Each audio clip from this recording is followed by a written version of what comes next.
పుట్టగానే జైల్లో పుట్టాడే శ్రీకృష్ణుడు 8 ఏళ్ళు తల్లికి తండ్రికి దూరం అయ్యాడే, ఎక్కడో పెరిగాడే.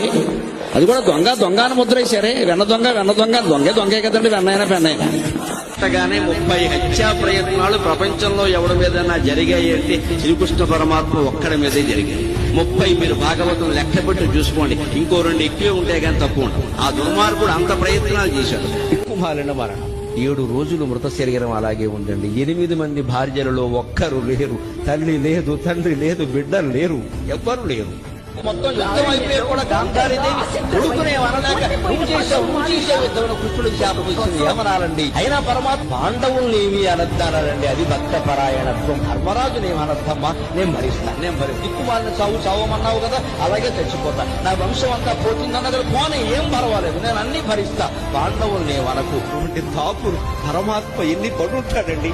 జగత్ అంటే శ్రీకృష్ణ పరమాత్మ.